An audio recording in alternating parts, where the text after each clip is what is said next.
Halo, perkenalkan nama saya Rismati.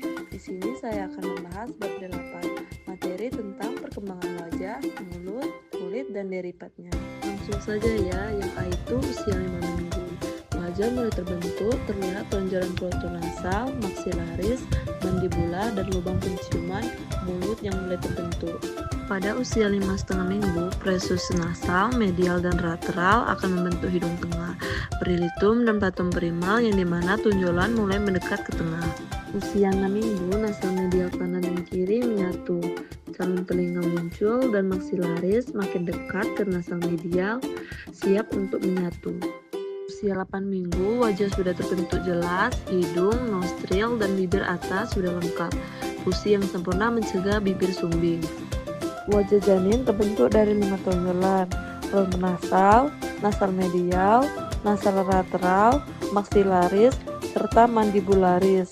Tonjolan ini tumbuh dan menyatu membentuk hidung, bibir atas, pipi, dan rahang. Filtrum terbentuk dari gabungan nasal medial. Yang selanjutnya itu pembentukan palatum. Yang pertama itu palatum primer, terbentuk dari prosesus nasal medial yang membentuk bagian depan langit-langit.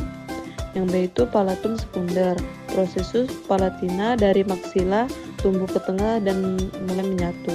Yang C itu penyatuan, palatum primer dan sekunder, menyatu di paramen incisipum, membentuk langit-langit keras dan lunak. Dan yang D itu akhir, fusi berlanjut belakang membentuk opula. Bila gagal fusi ini menyebabkan celah langit-langit. Gambar ini adalah proses perkembangan palatum pada embrio babi, yang dimana pada gambar A terlihat proses median dan lateral belum menyatu. Yang B, lateral palentina proses mulai tumbuh ke arah medial. Gambar C, proses ini hampir menyatu membentuk dasar palatum sekunder. Dan pada tahap akhir, seluruh proses palentina menyatu membentuk palatum utuh. Pada sisi kiri ditampilkan tahapan histogenesis. Kulit mulai dari sel ektoderm dan sederhana, gambar A dan B. Kemudian terbentuk lapisan periderm dan sel-sel intermediate, gambar A dan C, hingga terbentuk lapisan basal intermediate dan lapisan tanduk atau confit layer, gambar E dan E. Proses ini mencerminkan diferensiasi bertahap dari sel-sel ektoderm menjadi struktur epidermis yang kompleks.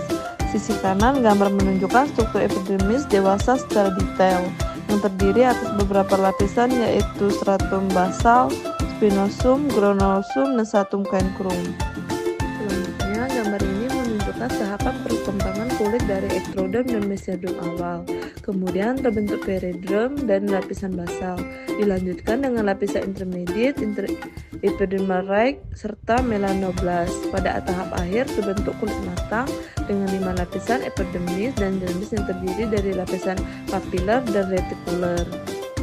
Perkembangan rambut dimulai pada minggu ke-12 sampai 18 dari tunas epidermis yang masuk ke dermis, membentuk hairbud dan papila rambut. Dari sini terbentuk batang rambut, kelenjar sebasea, otot erector pili, dan root seed yang berfungsi melindungi dan melumasi kulit serta rambut.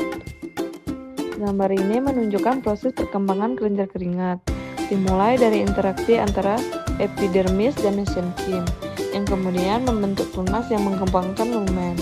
Selanjutnya, kelenjar tumbuh secara silindris hingga terbentuk struktur lengkap yang terdiri dari pori, saluran, sel sektori, dan sel miopitel. Proses ini menunjukkan morfogenesis kelenjar keringat dan peran penting masing-masing sel dalam pembentukan kelenjar yang berfungsi dalam pengeluaran keringat. Gambar ini menggambarkan proses induksi spesifik dari ektoderm, sayap pada berbagai bagian tubuh hewan, seperti sayap, paha, dan kaki. Setiap sumber mesoderm menghasilkan struktur yang berbeda.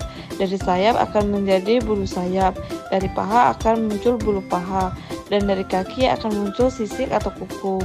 Proses ini menunjukkan bagaimana sinyal dari mesoderm mempengaruhi diferensiasi ektoderm menjadi berbagai struktur kulit.